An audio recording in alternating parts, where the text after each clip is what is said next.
Alright, welcome back. Today we are going to talk about 8th grade lesson 24, solve problems using the Pythagorean Theorem. The essential question is, in what ways can I apply my knowledge of the Pythagorean Theorem to solving real-world problems? One of the things that we know about the Pythagorean Theorem is that it is extremely useful for solving real-world problems with right angles, or to find right angles, or to build right angles. Think about this situation. Mrs. Birkin is dividing her 4.5 by 6 foot bulletin board into 4 sections with the ribbon stretching from each corner to the opposite corner. How much ribbon in feet does she need? Of course, you don't want to get too much or too little, and she's building this bulletin board. What I would like you to think right now is try to solve it on your own by thinking about what you notice and what you wonder. So go ahead and pause the video right now and think about the things that you notice and the things that you wonder.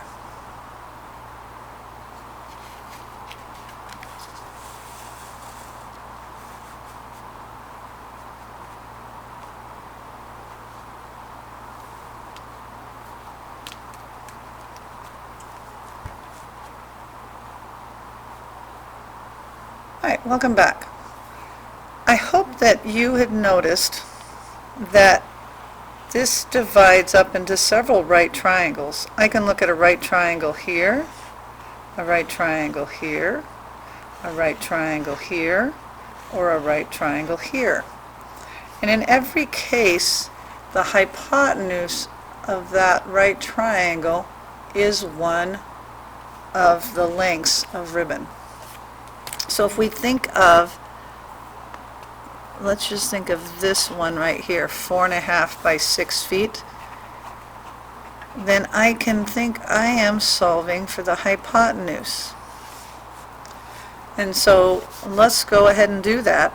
I know that a squared plus b squared equals c squared. My a is 4.5, and I'm going to square that. My b is 6, and I'm squaring that. Now, when I'm squaring 4.5, I can put 4.5 into my calculator, or it might be easier for me to think of it as 4.5 squared. And when I plug in 4.5 into my calculator, 4.5, and I square it, I get 20.25. I know that 6 squared is 36. When I add that, add 36, I get 56.25. Now again, to solve, I take the square root of both sides. The square root of 56.25 is 7.5. So therefore, I know C is equal to 7.5, and that would be feet. Now, back to our problem. If one length of ribbon is 7.5 feet, how many feet does she need? She needs 2 lengths of ribbon, 2 lengths of ribbon that are each 7.5 feet. So I would multiply 2 times 7.5, and I would get 15 feet. She needs 15 feet of ribbon. And so this is a very practical example, because when you are making a project, you don't want to buy too much and you don't want to buy too little. So it's a really practical example.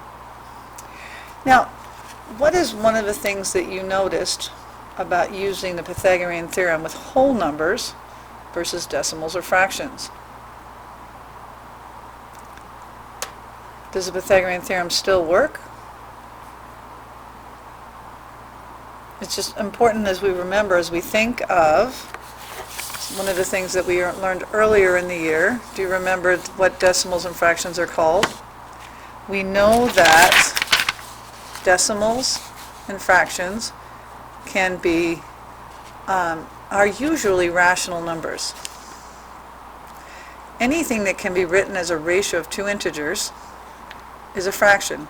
These are a rational number. 1 over 3, that's a rational number. It can be written as 1/3. Negative 0.2 can actually be written as 1/5, negative 1/5. 5 is the same as 5 over 1. Negative 5.6 repeating, that would be 5 times 3, 15, plus that would be negative 17/3, I think. You could double check. Again, it's a fraction of two integers. 0 is a fraction of 0 over 1. Negative 3/10, you can see right there, and square root of 4 is the same as 2, or 2 over 1. So these are all rational numbers. Irrational numbers are numbers that cannot be written as a ratio of integers. We have seen that quite a few irrational numbers when we've been doing the Pythagorean Theorem, and we've just been rounding them to the nearest decimal. Anything that's a square root of something that's not a perfect square is going to be an irrational number. 4 is a perfect square, 2 is not. So square root of 4 is a rational number because it's the same as 2. Square root of 2 is irrational. It cannot be written as a ratio of integers. The decimals go on forever and they never repeat. Finally, I just want to share, I've mentioned Pythagorean triples already. And so Pythagorean triples are any time where you can have three whole numbers that satisfy the Pythagorean theorem. These are some common examples of Pythagorean theorem triples, Pythagorean triples, 3, 4, 5. It turns out that 3 squared plus 4 squared is 5 squared. 5 squared plus 12 squared is 13 squared. 7 squared plus 24 squared is 25 squared.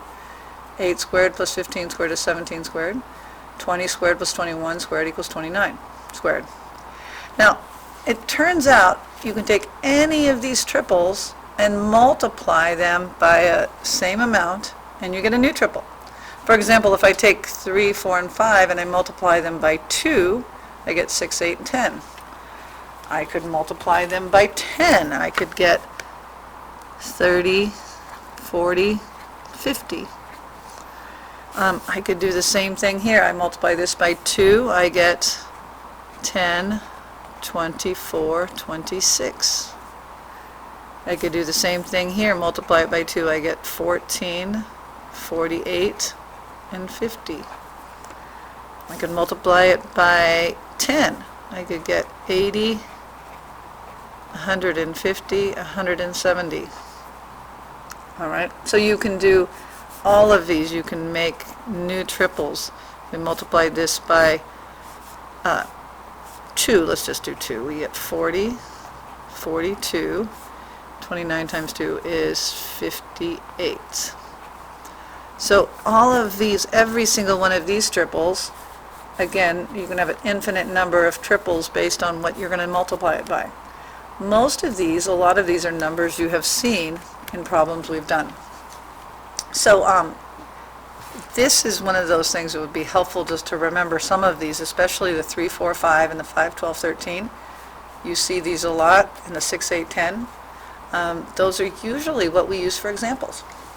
All right, hope you enjoyed this lesson.